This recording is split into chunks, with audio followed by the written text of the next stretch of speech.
So let's take a few more minutes to check our motivation and try to make sure we have a really good, positive, altruistic motivation as our reason for being here and participating in this session.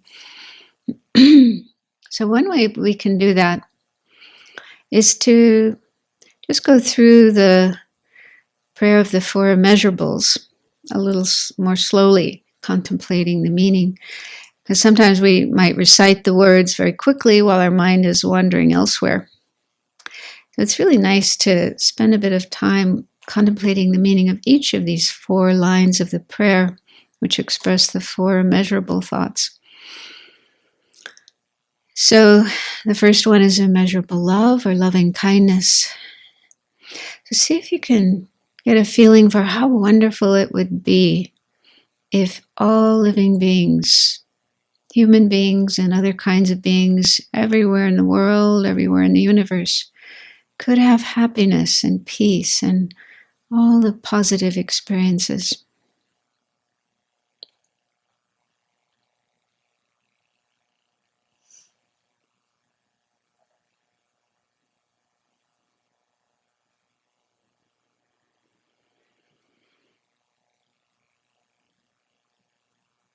And wish them also to have the causes of happiness, which are virtuous thoughts, virtuous states of mind, and positive ways of behaving, good karma, ethics.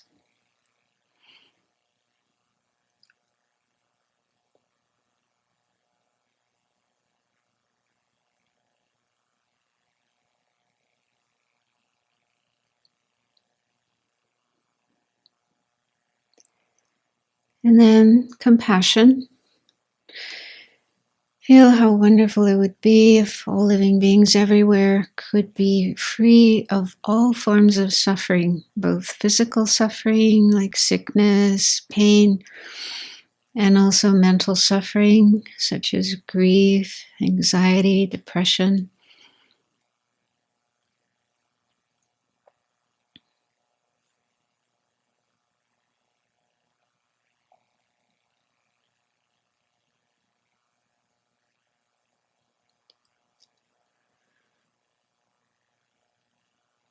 And may they be free from the causes of suffering, which are non-virtuous states of mind, such as hatred and greed, and non-virtuous ways of behaving, like killing and harming and stealing.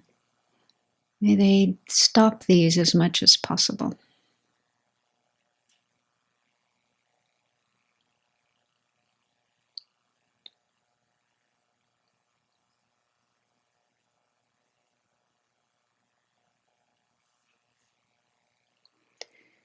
And then there's immeasurable joy,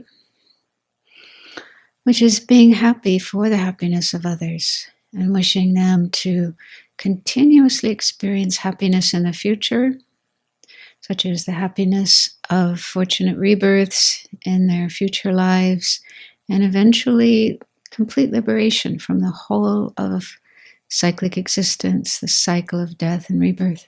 So feel how wonderful if all living beings could have such experiences.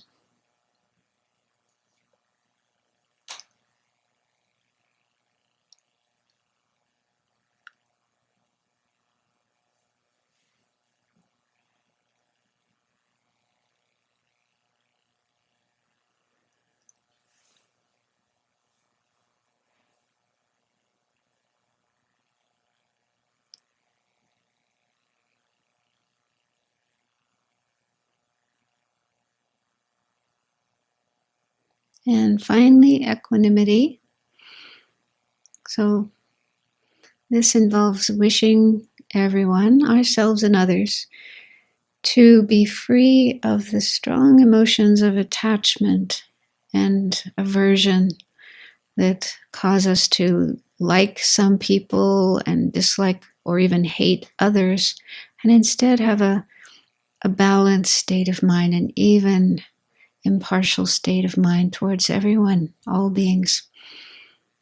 So see if you can feel how wonderful it would be if all of us, ourselves and others, could reach this state of equanimity.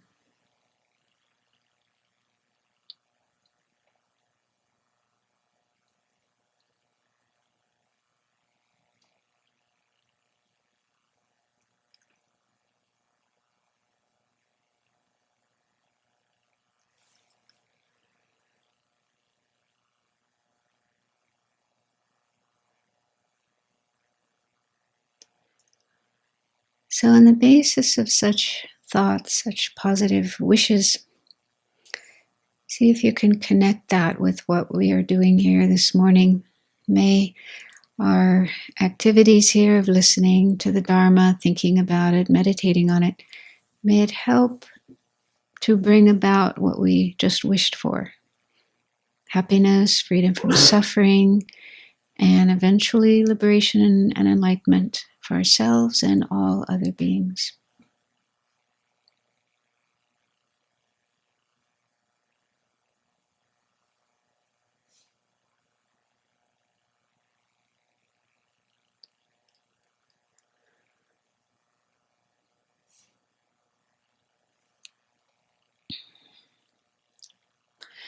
So continue to keep your eyes closed or partially closed, because I would like to lead a meditation. We didn't have time last night to do a meditation, so I thought we could start today's session with a meditation on some of the ideas we've been talking about.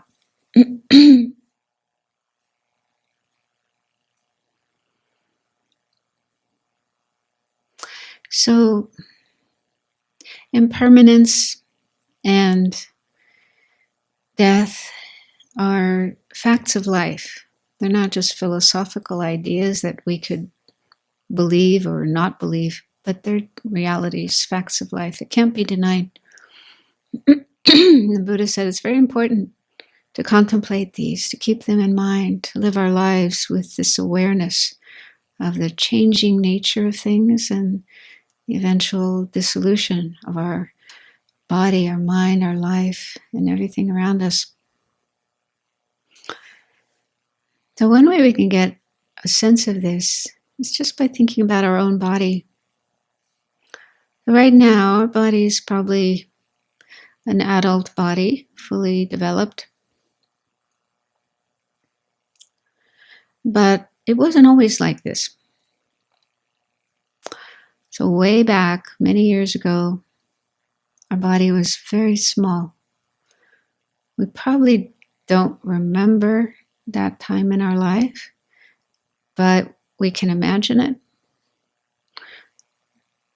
And you can bring to mind photographs of yourself when you were a baby. So try to picture yourself as this very small baby in your mother's arms or your father's arms.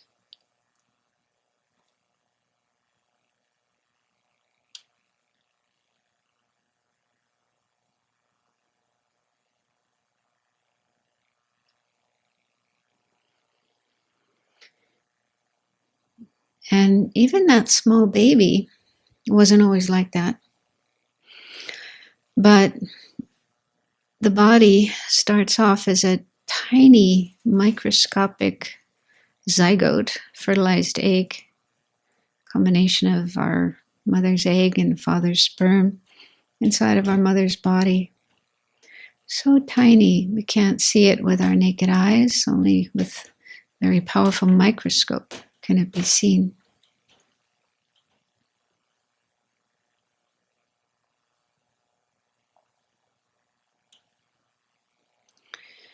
And then that tiny microscopic zygote started growing inside our mother's womb, nourished by nutrients from her body.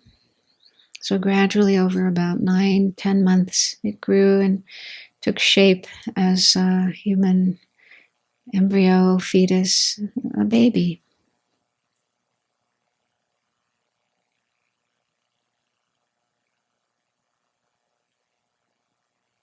So it went through lots of changes every day, every hour, every minute, every second.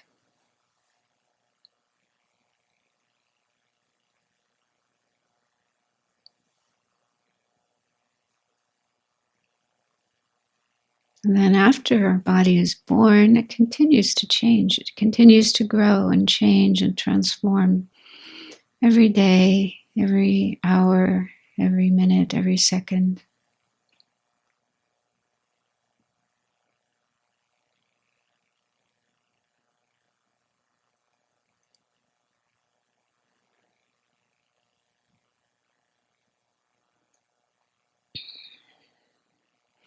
Imagine yourself now as a small child, maybe 4 or 5 years old, how your body was at that point in time, what you were able to do with your body.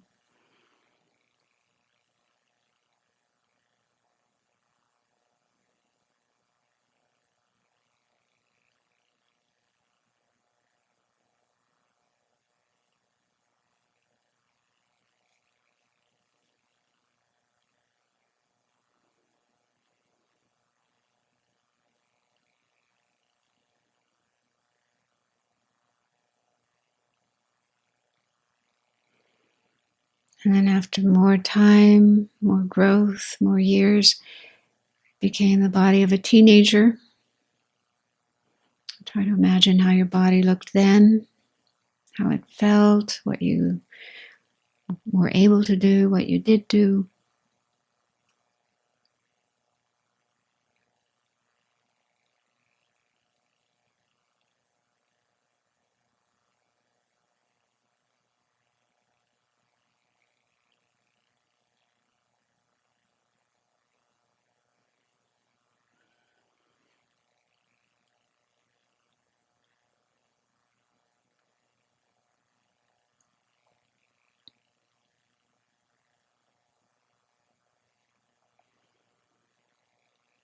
And then make another jump to the body you had as a young adult in your early 20s.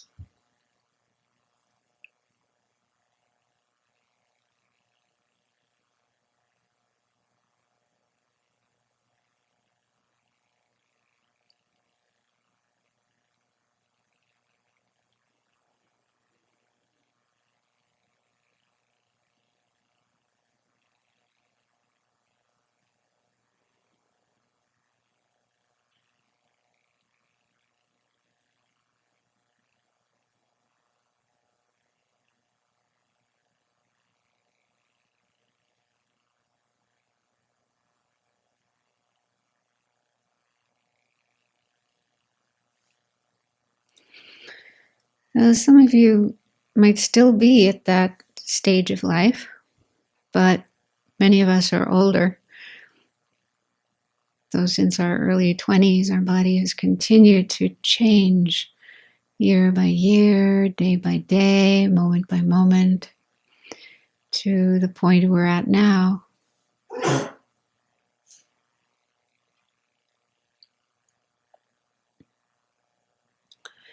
And even now, as we're sitting here, even though we're sitting still, not moving, not doing much, but there are changes happening in our body constantly. Our body is made of many parts: skin, muscles, bones, blood, organs.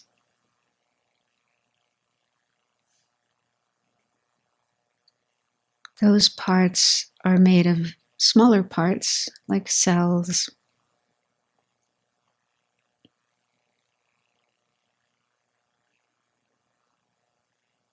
And the cells are made of smaller parts, down to molecules, atoms, subatomic particles.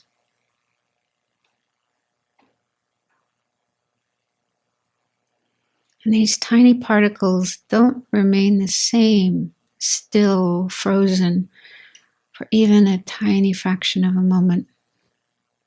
They're constantly moving, constantly changing.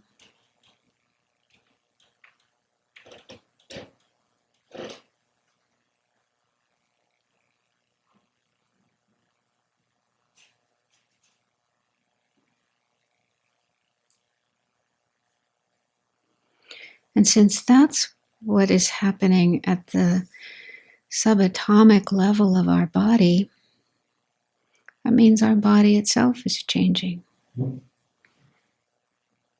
We cannot see these changes with our eyes, but we can know them. We can understand them intellectually. Our body is constantly changing, doesn't remain the same from one moment, one tiny fraction of a moment to the next.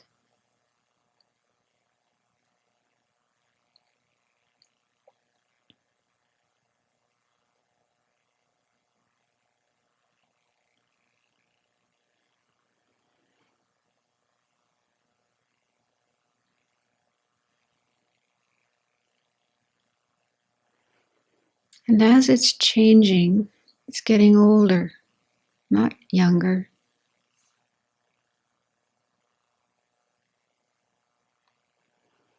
And this is something people don't usually like to think about, much less like to happen.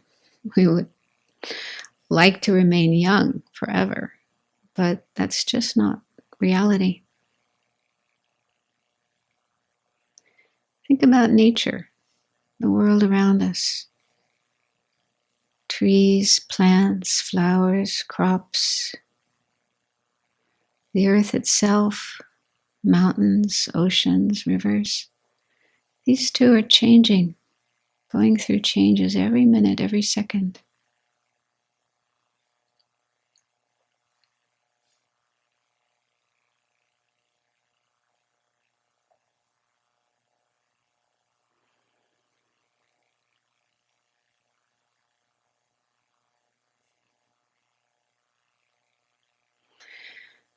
Things arise, come into existence, grow and change, and then eventually go out of existence.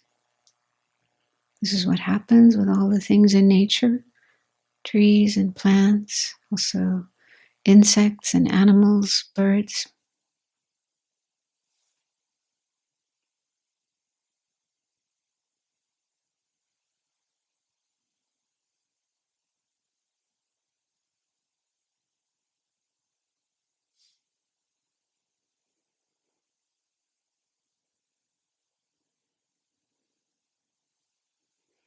So why should we be any different?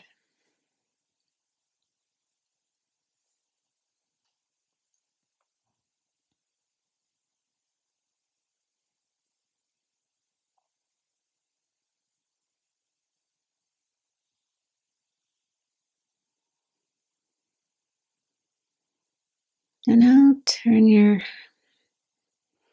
attention to the future. Our body will continue to change, get older and older. And eventually, at some point in time, we'll find ourselves at the end of our life.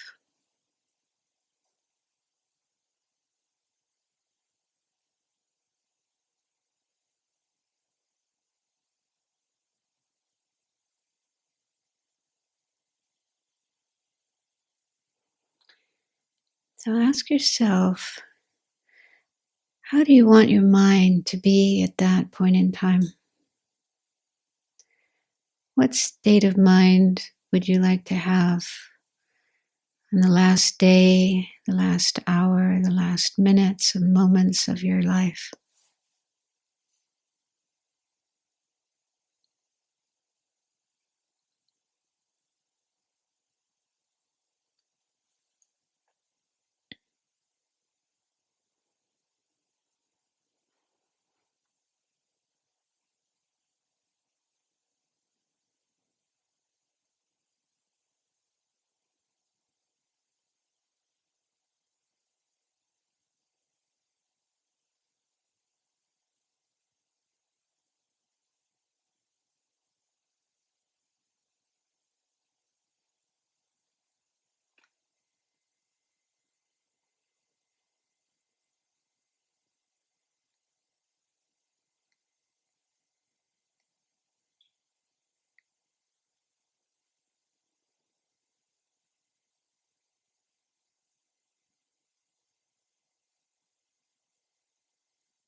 I'd like to read something.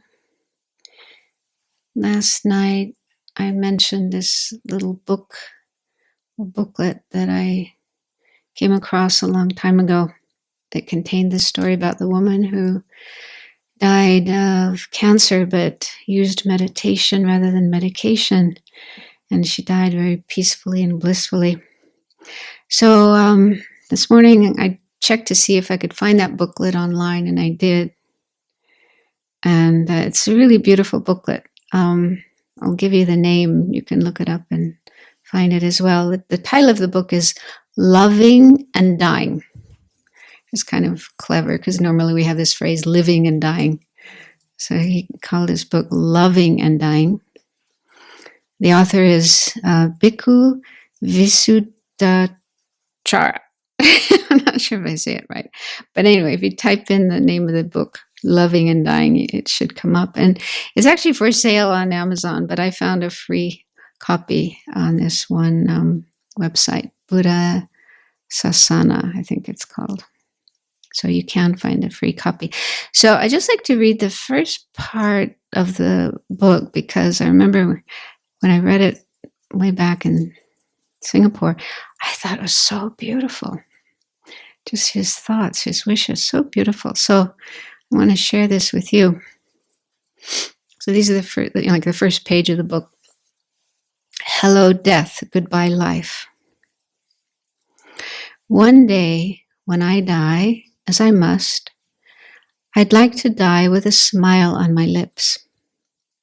I'd like to go peacefully, to greet death like a friend, to be able to say quite cheerfully, hello, death, goodbye, life. I can imagine myself having a conversation with death. Perhaps it might go this way. Hello, death, how are you? I have been waiting for you a long time.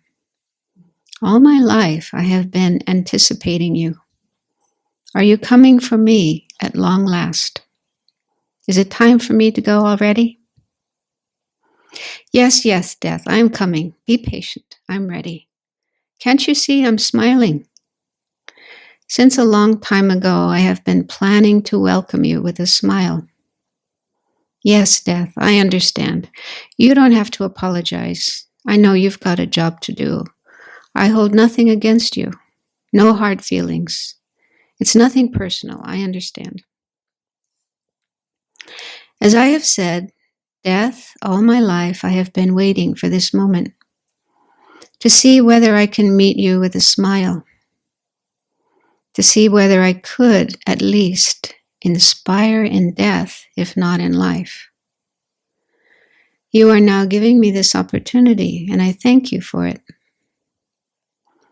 Yes, I have heard a lot about you, that you wait for no man, that you come like a thief in the night, that you'll bargain with nobody, that you'll not take no for an answer. Death, it's all right. I'll come with you gladly. I'm tired. This body is like a broken shell. It has seen better days. It has outlived its use and time. As you can see, I'm already almost dead. And I have been enduring all this pain, trying to smile at all these many visitors calling on me. Death, to tell you the truth, you should have come earlier. After all the pain, you are a welcome respite, like a godsend. But enough of this talk. Death, let's not dally. Let's go. Come, hold my hand. And I'd go, as I have always dreamt, with a smile on my lips. What a beautiful way to die. All the people who have gathered around me need not cry. They can be happy because they can see I'm smiling. They'll know that I'm all right. Death is nothing to be afraid of. Treat death like a friend. Be ever ready to say hello to death and goodbye to life.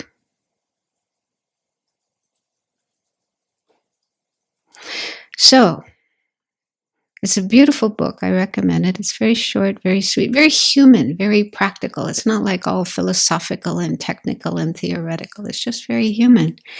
Then he goes on to talk about how, he's experienced death in his life. His father died when he was 10.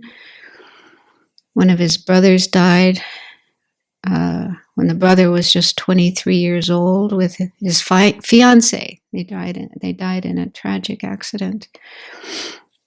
And then later he was a journalist and saw other deaths, bodies, people who died in accidents, gang fights, suicides, and so on. So he certainly had experience with death. It wasn't something far away. And I guess eventually he was inspired to become a monk. And anyway, so I thought that's quite beautiful. And quite striking as well. Just the whole idea of greeting death like a friend with a smile rather than, no, go away. Upset, angry, fearful. So my guess is when we did that meditation, you concluded that you would like to die with a positive state of mind. Did anyone want to be angry when you died? How many wanted to be angry? I don't think anybody really wants to, but sometimes it happens without choice. But we do have a choice in a way, because the way we live our life, the way we live each day, the way we live each hour, each minute, each second of our life, we are setting up the conditions for how we're going to die. So if we have a habit of getting angry, and nobody wants to get angry, but it just comes. And sometimes we don't know what to do with it. We just get caught up in it. But each time we don't learn to manage our anger and instead get caught up in it, act it out, don't do anything to change our mind, then we're making our minds habituated to or familiar with anger. And that makes it easy to get angry again and again and again. It becomes a habit. So if we go through life making a habit of getting angry, then that's what's creating the cause to have anger in our mind at the time of death. Does that make sense? So I certainly don't want to be angry when I die, but I know it could happen. I do get angry when things don't go my way. People don't act the way I want them to. So I think it's quite possible to have anger in the mind at the time of death. And I definitely don't want that. I want to be able to die with a positive, peaceful state of mind, a loving state of mind, an accepting state of mind, like what he's expressing here. So if that's what we want, we have to create the causes for that. We have to familiarize ourselves as much as we can with those positive states of mind. Make those a habit, right? Get into the habit of thinking positively, which, I'm speaking to a group of monastics right in front of me, and we have a daily program starting from early in the morning, which involves generating positive thoughts and feelings and doing that again and again and again through the day. But many of the people listening to this may not have such an ideal situation, but it's still possible. So even as lay people, even with a busy life, with family, with jobs and so on, or maybe not so many jobs right now, but anyway, whatever it is we're doing in our life, there's always opportunities in which we can cultivate loving kindness, practice, or at least practice it, work on having more love, more compassion, more kindness for others, and get our mind habituated to those kinds of thoughts. And the more we do that, the greater the chance of being able to have positive thoughts in our mind at the time of death. And last night I mentioned a couple of my own kind of encounters with death, or, close calls, we might say. And I remembered another one that just happened a couple of years ago when I was living in Europe. And I was flying to Munich to teach. I had been invited to Munich, so I took a flight from Pisa to Munich, which is one of the most amazing flights because you go over the Alps. And I just love looking out the window at these amazing mountains and everything. But anyway, then the earth flattens out as you're coming into Munich. So as we were approaching the airport, there was some turbulence, and it was pretty strong. And it wasn't a huge, strong airplane. It was a relatively small one. So it started shaking quite a bit as we were approaching. And that kind of situation is always a bit nerve-wracking.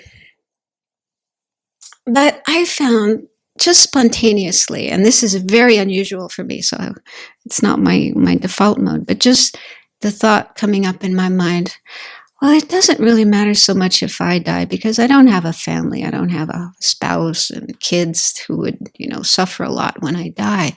But all these other people on the plane, my fellow passengers, probably do.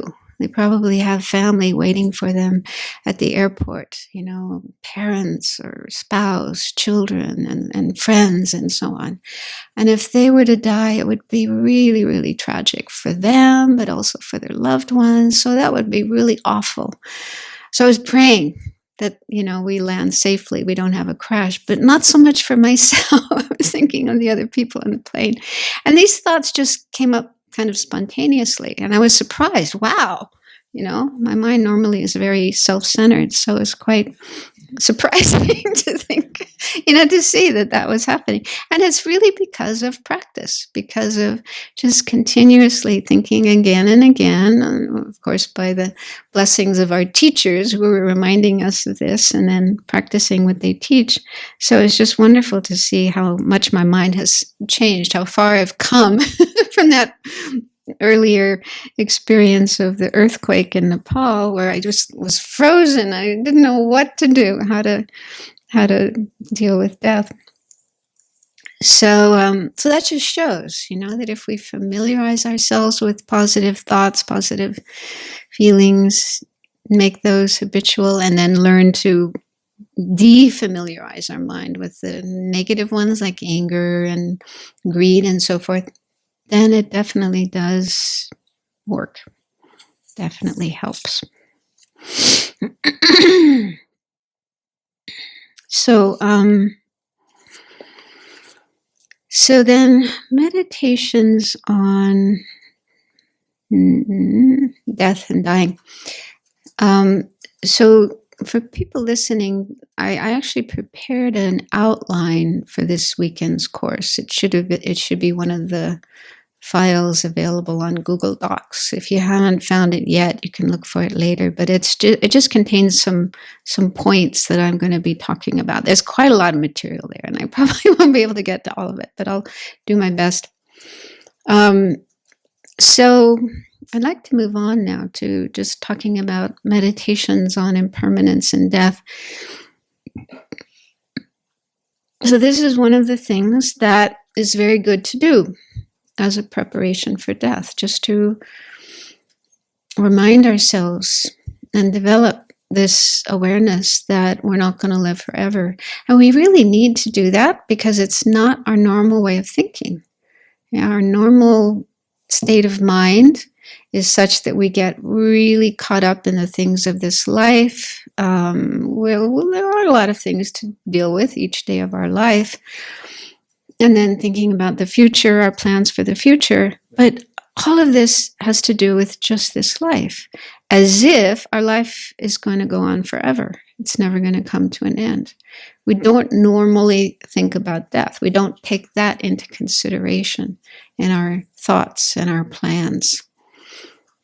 And it's kind of strange in a way when you think about it, because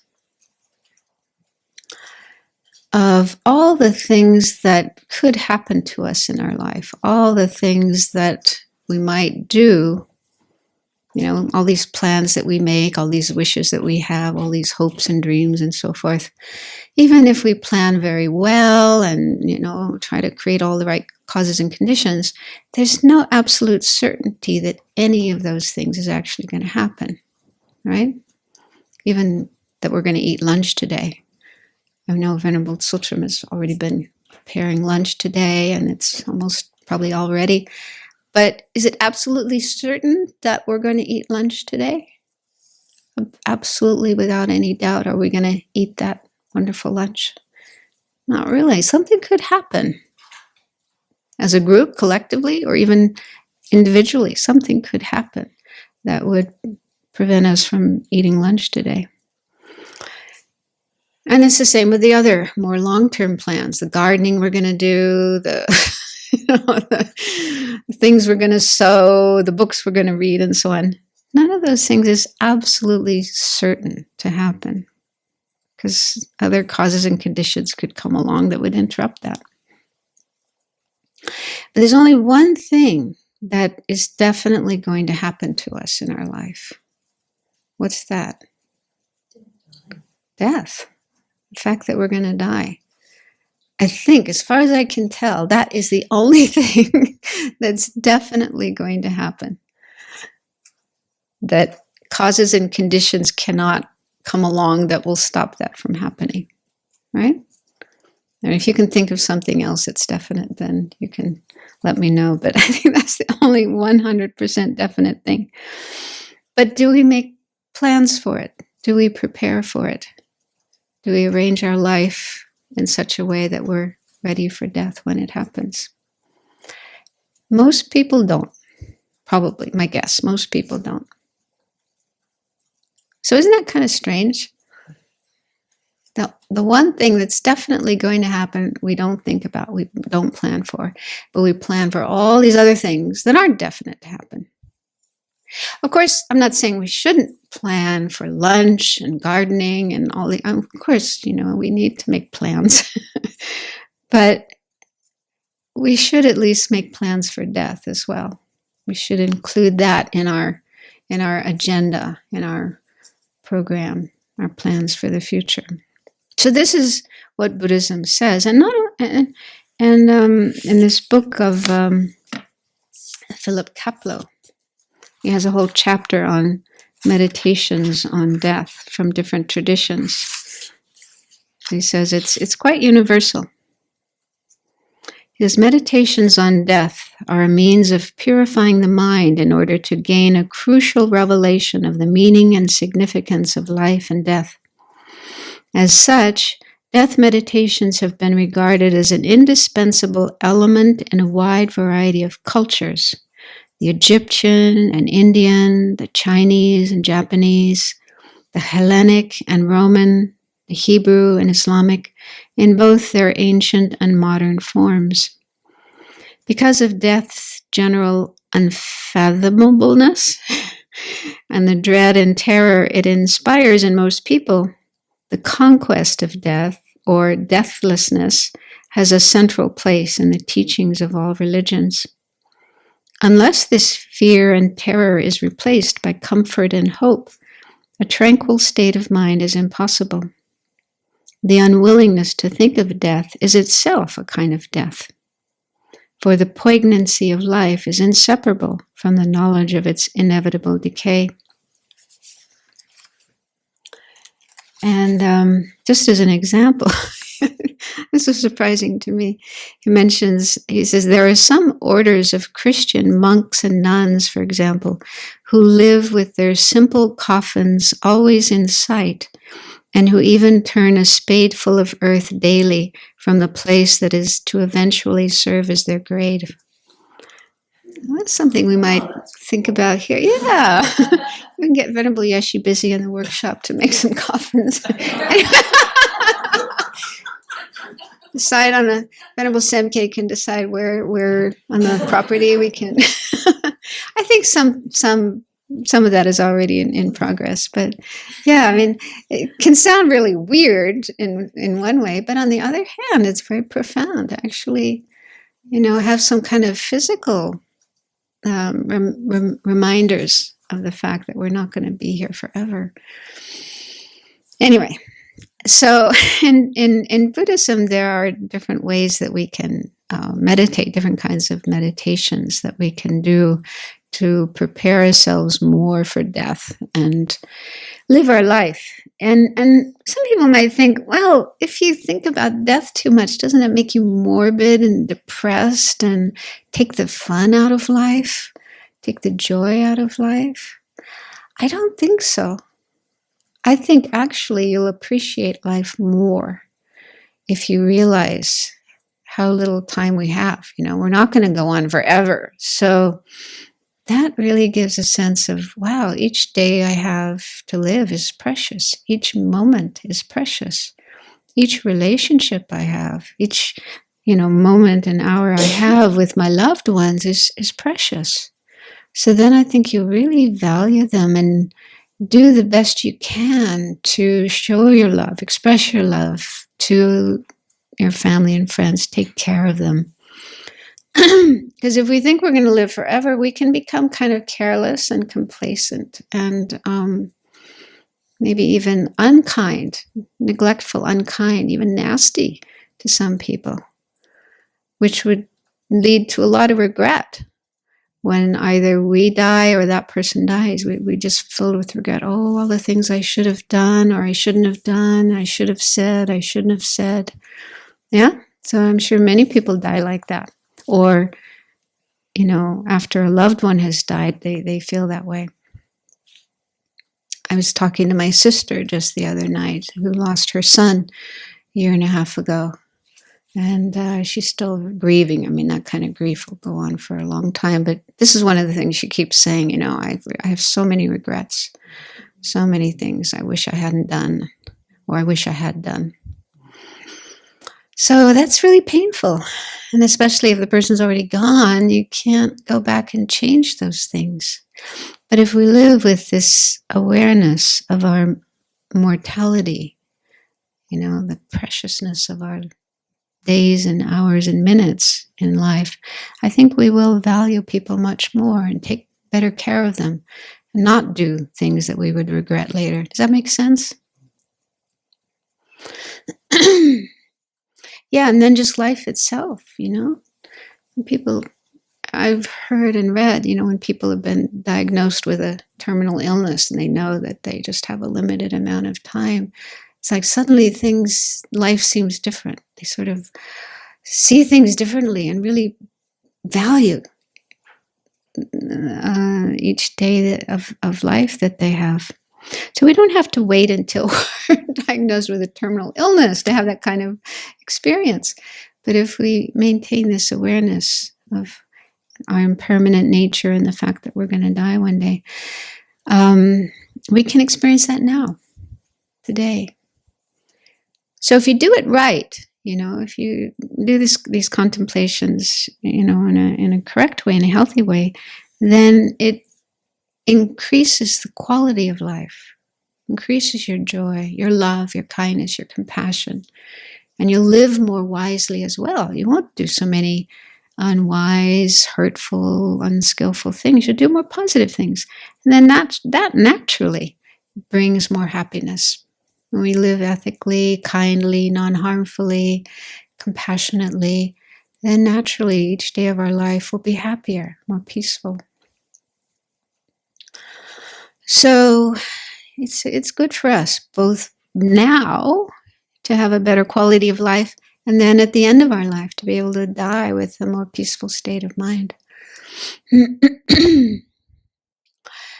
And so Buddha said, one of the quotations from the Buddha's teachings, he said, of all plowing in the autumn is supreme. I guess that means you get the greatest harvest. Of all footprints, the elephant's is supreme. It's the biggest. Of all perceptions, remembering death and impermanence is supreme. So of all meditations, thinking of death, remembering death and impermanence is supreme. Very powerful. Very, very powerful. And the Buddha spoke about two levels of impermanence, gross and subtle. So gross impermanence means we can see it. It's obvious. And that mainly refers to death or destruction. So in the case of a human being or an animal, we die. Every being will die, will transform from a living being, alive and moving and active, to a dead body, totally lifeless, inactive. So this is something that's going to happen to every living being, but it also happens in nature. We see plants die, trees die. And then human-made things, like if a house burns down or is torn down, destroyed, or a pair of shoes, gets totally unwearable, destroyed. Yeah. So all the physical things, the material things in the world around us, eventually will come to an end in some way or another. And this is something that we can see. It's coarse or gross impermanence. And then subtle impermanence refers to the changes that are taking place every fraction of a moment. I'm not sure exactly. I put down here in the outline nanosecond. Nanosecond is actually really short, a thousandth of millionth or something like that. But anyway, it's possible on the very fine subatomic level that even in a nanosecond a change takes place. So all the material things, all the physical things, all the things that arise from causes and conditions are changing every moment or every nanosecond. But this is called subtle impermanence because we can't see it. It's too subtle for our minds, for our eyes, for our perceptions. But actually it is said, I think Aryas, those who've gained the direct realization of emptiness, I think they are able to perceive these changes. That would be amazing. Yeah, look at a wall. To us, it looks so solid. And it is. I mean, we can't walk through it. But if you had that kind of perception and you could see all the tiny particles, the atoms and quarks and I don't know what else, tiny particles that are there making up this wall and how they're moving and changing all the time. So it's not so solid as it appears. So that would be amazing, wouldn't it? To see those changes taking place and looking at your body, seeing all the changes taking place. So I think it would probably have quite a profound effect on your mind and your way of relating to things. So we can't see that directly with our perception at this point in time, but we can still contemplate it, like in that meditation that we just did, just thinking about this body isn't as solid as it appears. It's changing every moment. And it's because of these changes that are taking place every moment or every nanosecond that our body gradually ages and eventually cannot support life anymore. Eventually it has to die, even if it's 100 years or 100 and, I don't know, some people live to be 115, 16, 17, 20, but that's about the maximum. I read about one monk in China. He's quite famous. Have you heard of him? He was he died in the 50s. Yeah. I think he lived to be 124, I think, something. Amazing. And still quite strong and healthy at the end of his life. But yeah, that's about the maximum, high end of possibility. I mean, His Holiness is saying he thinks he'll live to 113, isn't it? That would be great. Have him around for quite a few more years. But anyway, sooner or later, eventually, this human body that we have will be ready for the funeral pyre, the crematorium, the compost. Now they have human composting. Have you heard about that? Here in Washington, they've developed this method of composting human bodies. So somehow, some way or another, this body will decompose and turn into something else, gases or nutrients for the soil, food for worms. I guess in Tibet, they still have sky burial. I think they still do sky burial, cutting up the body and feeding it to vultures and wild animals. Anyway, so sooner or later, this body's going to go through a big change, a big transformation. So, yeah, the Buddha said it's very important for us to meditate on this, have this awareness in our mind. And so there are a number of ways of meditating on death. And there's one in the Lamrim, which I'm sure all of you have heard of. Well, not everyone, maybe if some of the listeners are new. But I thought to go through this and then maybe in the meditation. Who's leading the meditation session next time? Okay, so for the next meditation session, there could be a meditation on this. So this method is called a 9-point meditation on death. So it consists of 9 points that are divided up into 3 groups. So there's 3 main points, each of which has 3 sub-points. I love this meditation. It's really amazing. So there's different ways of doing it. You could go through all 9 in one session, but I think it's better to take it more slowly and really spend time thinking about each one. So this morning, I'll talk about the first main point and the 3 sub-points of that, and that could be the topic for the next session of meditation. So this first point, main point, is the inevitability of death, the certainty of death, the fact that death is definitely going to happen. And even though that may seem obvious, yeah, I know I'm going to die. But really deep down in our heart, do we believe that? Or is it just up here in our head? So we might, know that, think that intellectually, but when it comes to our heart or when it comes to our gut, we probably still feel as if, yeah, death happens to other people. Like right now, I don't know how many people are dying every day with the coronavirus. No?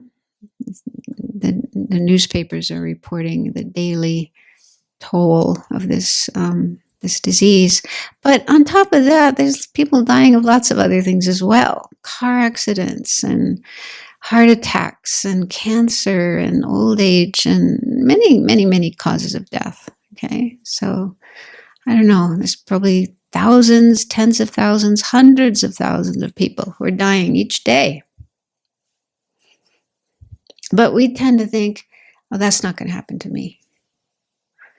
Yeah, it's not going to happen to me. It happens to other people, but not me.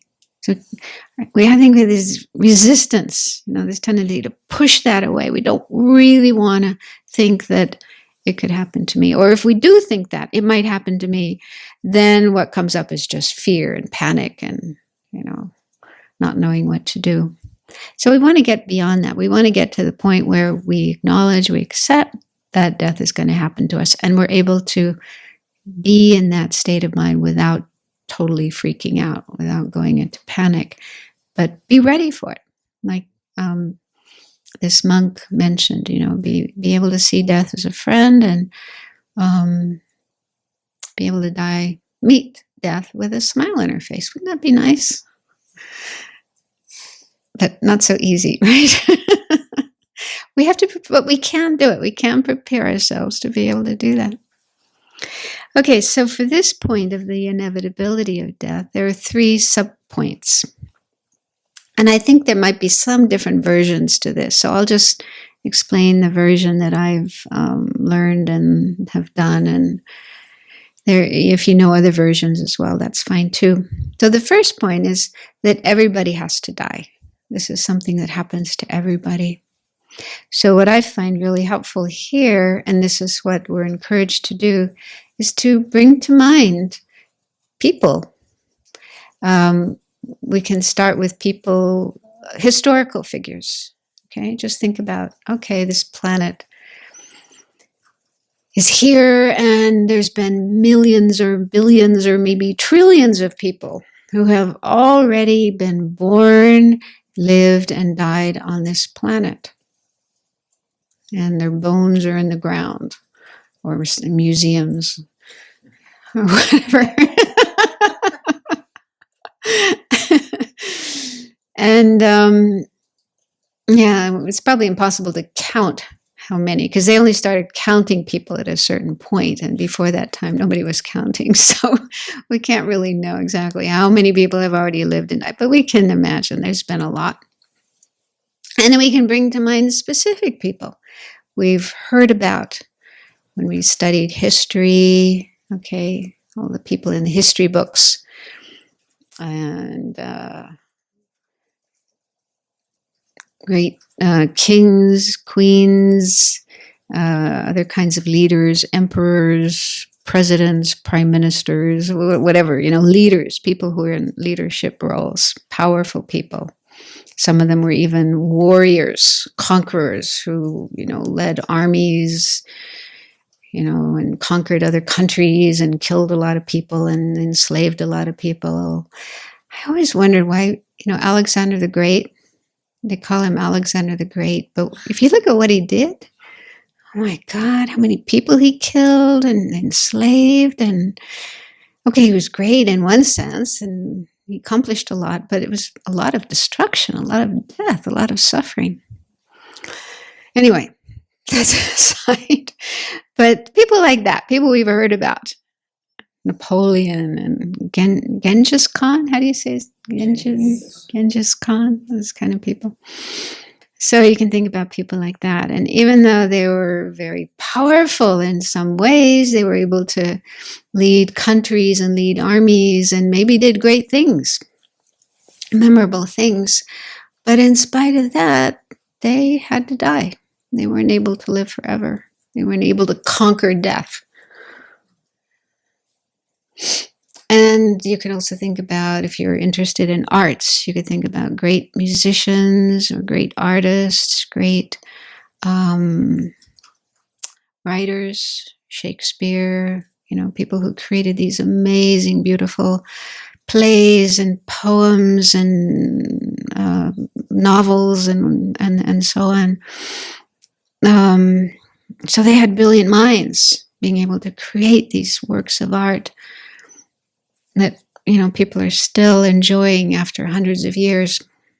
But they too had to die. They weren't able to use their minds to conquer death. So they had to die too.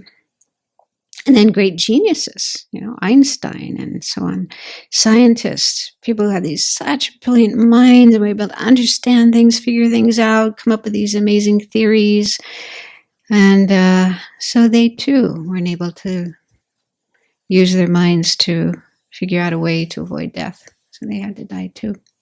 So these are just some examples, I find it really helpful to think like that. And then the great saints, the religious people who had these amazing minds devoted to spiritual practice and even attained these high levels of realization. So the Buddha, Jesus, of all religions, all religious traditions, wrote amazing works of, spirituality that are still used today. So they too eventually passed away. So we can't find an example of anybody except in fiction, like vampires and, these fictitious characters who were immortal, just go on living and never have to die. So those are just fictitious characters, but real people cannot avoid dying. Everybody has to die. So that's one way of thinking. And then you can also just think about your own life and people you yourself have known in your life who have passed away. Family members, teachers, friends. And then, then bring it back to yourself. Just as those people had to die, one day it will happen to me as well. It's inevitable. It's unavoidable. It's something that happens to every human being and every living being. Other living beings have much shorter lifespans than we do, I think. Is there any animal that lives longer than us? Turtles? Yeah? Sturgeon fish. Yeah. But probably most animals, like our pets, cats and dogs, they're usually 15, 20 years at the most. So every living being eventually will come to the end of their life and have to die. So that's very profound. It's simple. It's kind of simple and obvious, but it's still very helpful to think about. Death is going to happen to everyone. And then they also say in the teachings that it's good to think about all the people who are in the world right now. 7.7 billion, something like that. So all these human beings we're sharing our planet with right now. 100 years from now, the vast majority will be gone, except for maybe a few little kids, babies and little kids who will live more than 100. But that's rare. So most of the people who are alive right now, running around on this planet, will be gone. And that includes me. I'm going to be gone. Just get a feeling for that, just our mortality. The second point is that our lifespan is decreasing continuously. Okay. So this means time never stands still. It's constantly passing.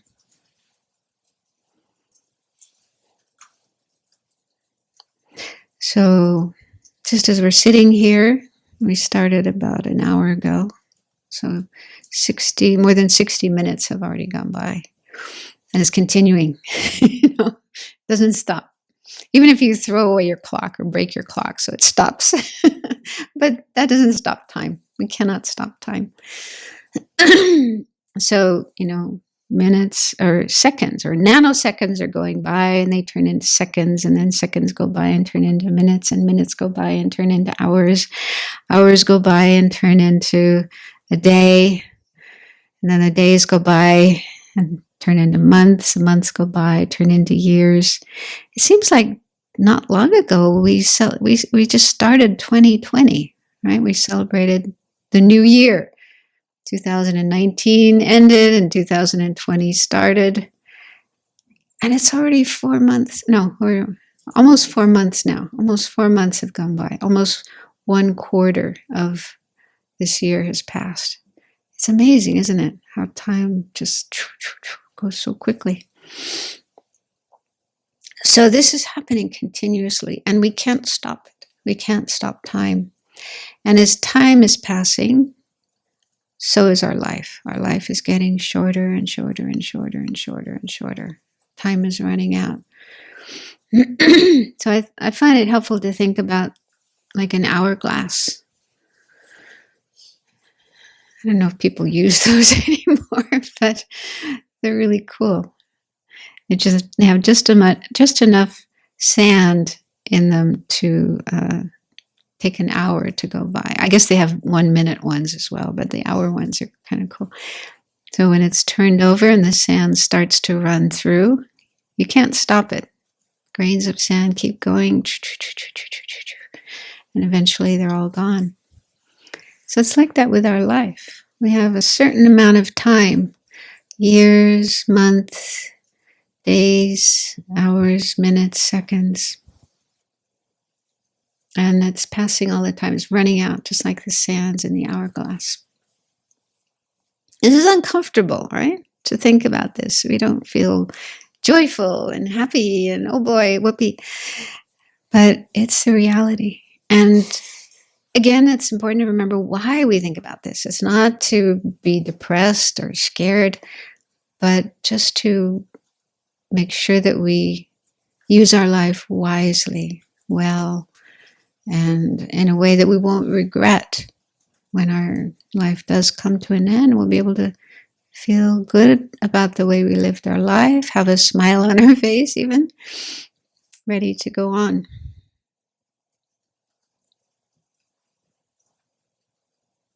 I also I think this is my own idea.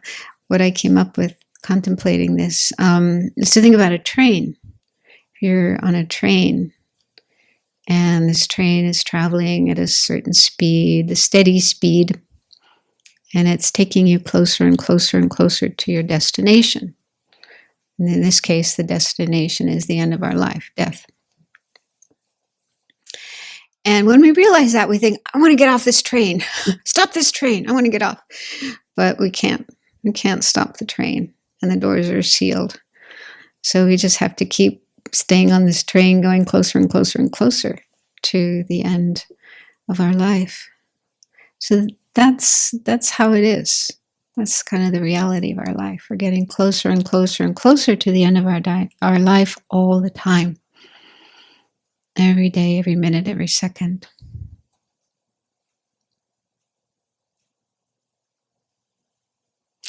And in the Tibetan tradition, they say there are some practices you can do to increase your life, long life practices. White tar is one. White tar practice is to help you if you have life obstacles. Some years ago, I got this letter out of the blue from Lama Zopa Rinpoche, my teacher. I didn't write to him and ask him a question, but he just sent me this letter and he said, "You've got life obstacles. And here's what you need to do." He gave me a list of practices to do. I was very happy to be able to do these practices. One was a white Tara retreat with a certain number of mantras, and then making some tsatsas, tsatsas of long life deities, and I forget what else. But anyway, there was a list of practices to do, and I was happy to do them. And I'm so grateful. I wonder, how did he come up with this? Did he just suddenly think, I'm going to check on Sangye Khandro. What's happening with her? Does she have any life obstacles or not? Oh, look at that. So I was thankful to have such a teacher. And I'm still here. So, yeah, so there are these practices we can do. And you could even do them on a daily basis if you wanted to. But if you happen to be told by somebody that you do have life obstacles, then there are things you can do. And apparently they do help. But they will only extend your life. They might clear away these obstacles and extend your life for a certain amount of time, but not indefinitely, not forever and ever and ever and ever. Okay, so nobody's able to do that. Okay, then the third point is the amount of time you have for spiritual practice is very small, very limited. So here they recommend just thinking about how we spend our time. And they say, just imagine you have 60 years. I mean, that's kind of limited, but this is coming from Tibet in the past, and 60 years was probably quite a long time. Now, I think the average lifespan is in the 80s, most people, they say. Of course, it's not definite, but this is the average. So what they say, let's say you have 60 years. And the first 20 years you spend playing. Well, that's not completely the case for us in the West. You spend a lot of that time going to school, trying to play as much as you can in between, but we have to go to school and, get a education so we can get a job. So the first 20 years of our life, there's not a whole lot of time to practice Dharma. And even if you tried, it would be hard because your mind is kind of wild and out of control. So first 20 years, not much chance to practice Dharma. And then the next 20 years, most people would be spending getting their career, if you're not a monastic, finding a partner, getting a house, a mortgage, getting lots of bills to pay off your house, your car, your this and that, and so on. So, just establishing your life in a normal sense as a householder. So, not much time to practice Dharma. And I think we talking to our lay friends who do have jobs and families and so on, bills to pay, then that's what they'll say. I don't have that much time to practice Dharma. Maybe a half an hour a day, 1 hour a day at the most, but, very small. I see Becky nodding. You've been there. Yeah. So even if you want to practice Dharma, it's very difficult to find the time to do that.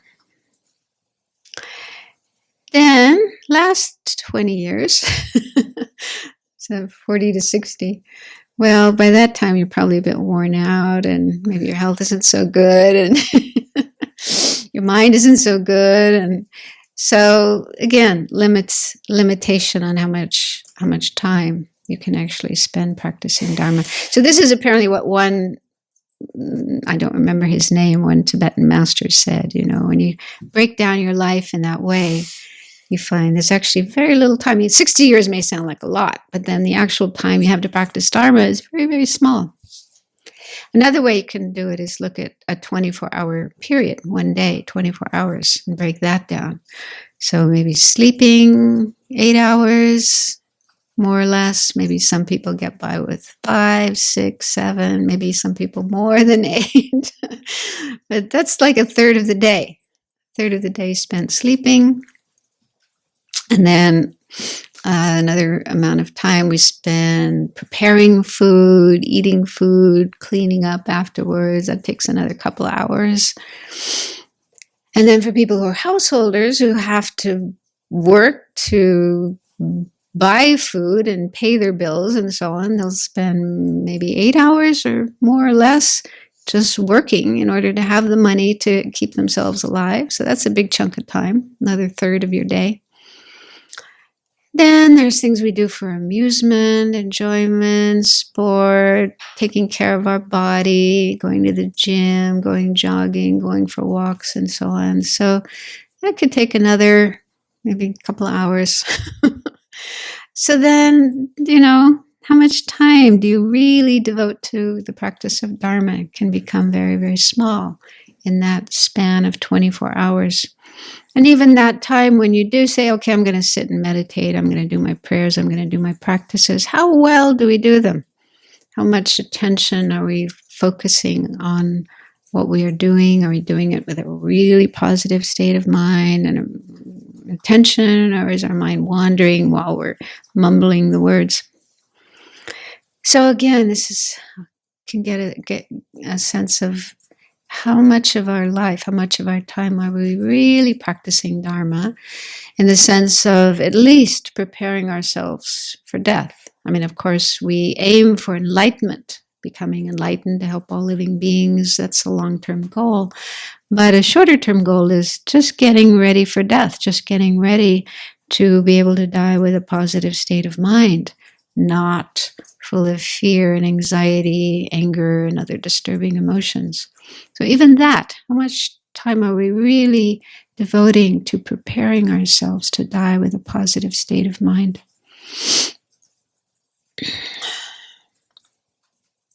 So this is something to look at. So then after contemplating these 3 points, we are advised to try to come to the conclusion that we really must engage in Dharma practice to work on our mind, to work on transforming our mind and getting our mind ready for that time when we come to the end of our life. So that's just an explanation of that first part of the 9-point meditation on death, and then in the next session you can go through that with Venerable Jigme. So we have a bit of time left, and there might be questions. There's actually a few questions left from last night. Are there any questions about what I've said so far this morning?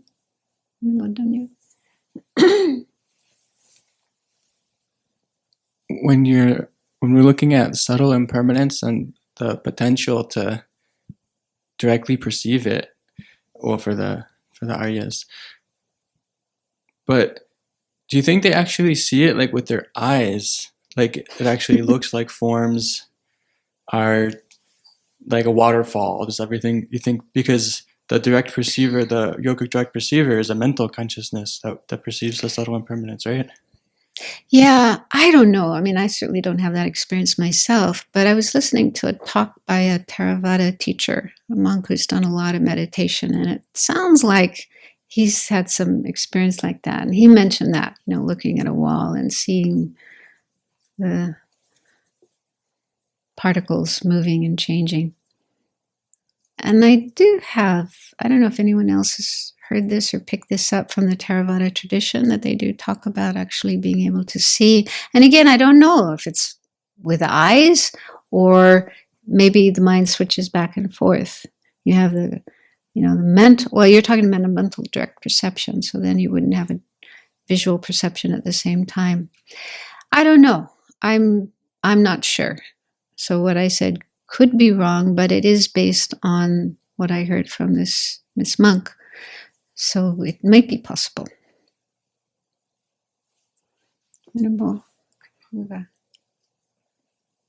There's a question from friends of Sravasti Abbey, Singapore. They said they had a discussion this morning after the teachings about the attachment to the Dharma, like fear of death of beloved guru. How do we overcome that as a lay practitioner?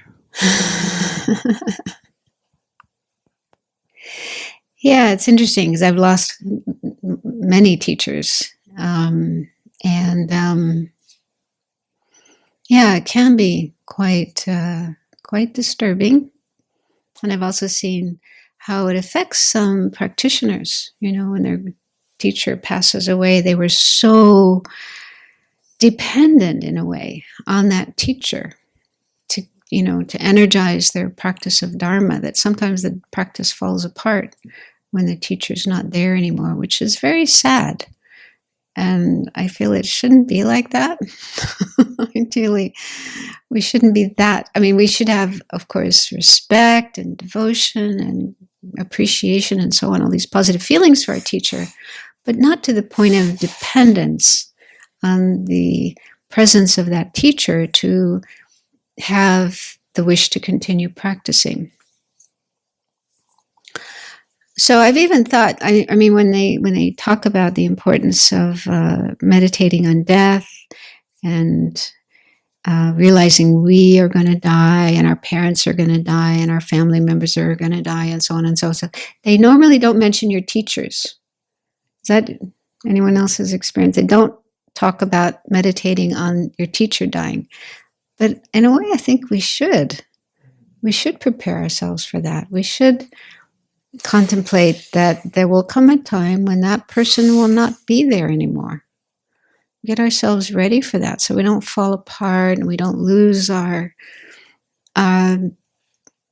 inspiration to practice Dharma. So that's my recommendation, is to just meditate on that, contemplate that my teacher will not be there anymore. At some point, my teacher will not be there anymore, and just get ready for that. Value the person while they're there, but not cling to them. The problem is clinging, grasping. I need you, I can't live without you, that kind of thing. That's attachment. That's not devotion. That's attachment, clinging. So be able to recognize the difference between attachment, clinging, which is actually an affliction, and devotion and appreciation. Be able to, separate those two and have the devotion, the appreciation, but without the attachment and the clinging. I mean, that's easy to say, not easy to do, but at least if we can recognize in our mind those two states of mind, put more energy into the devotion and work on decreasing the attachment. And actually meditating on impermanence and death is one of the best antidotes to attachment. But just realize things are, even my teacher is not going to be there forever. Okay, let me just take one from the floor and then we can take more from online. I have more of a comment in that you were talking about time, but time is a mental construct. And because we have this fixation with this mental construct, and we've been so conditioned to so concretize in this a way that these moments are measured, that it's difficult to comprehend duration in any other way. And especially when we're looking at vast spans of time, our mind has been conditioned to look at it in second by second or day by day or year by year. So it's a way, I think, that it in a way imprisons our experience and imprisons the mind in just thinking about this chunk of times in this such concrete way. And so even when we look at lifespan, we concretize how long that is, how many years that is, And it just makes it more difficult to see that reality does not depend on those segments of times as we have created them. Even in science, they say that time, the space-time continuum, began with the Big Bang, and that's again just another way to concretize experience. So it makes it harder to think of our experience in outside of that time framework. Thank you. But I mean, if you say time is just a mental construct, that means if we didn't have that mental construct, there wouldn't be time. There is a continuity of awareness, there is a continuity of experience, there's a continuity in things, but we have created this division as a way to measure that continuity. And in fact, it's become so rigid now that our whole life revolves around that. And it's hard for our minds to become detached from that concept that we've created. Yeah, I do agree with that, with what you're saying, that we concretize things too much, but I still think there is time, because things are changing because of impermanence, as you say, continuity. Our mind is changing, our body's changing, everything in the world is changing. So we use these constructs or concepts of time, year, month, day, to label these changes that are taking place. But even if we threw away all those concepts, all those words, all the clocks, all the calendars, all the things that measure time, that's not going to change the fact that things are changing. Our life is changing, and eventually we'll pass away. But I do agree that it's not good to be too attached to these concepts. And I don't know, I think I've heard it said, I don't fully understand it, that when you reach enlightenment, you sort of go beyond time. Have you heard anything like that? But in the meantime, we're not there yet. We're not enlightened yet. And so time is still part of our lives. And the point is, we do have a limited amount of time, of days, of breaths in and out. And that's the important thing to realize. That this life we have isn't going to go on forever. And let's make good use of it. Make sure we do things that are meaningful and beneficial and satisfying, and try as much as we can to avoid doing things that are harmful, and harmful to others, but also harmful to ourselves. That's the real point here.